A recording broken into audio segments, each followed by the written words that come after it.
need to remove a sample of body tissue for closer examination, they perform a biopsy. But this procedure can create additional stress and anxiety for patients. But what if invasive biopsies were a thing of the past?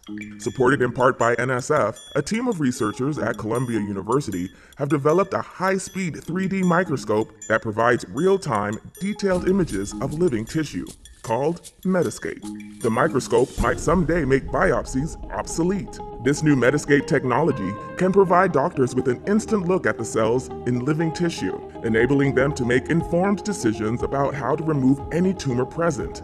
Metascape would also prove an invaluable asset to surgeons performing especially delicate and challenging biopsies, minimizing the risks associated with those procedures. Metascape is a medical technology that could provide doctors real-time tools and patients real-world peace of mind.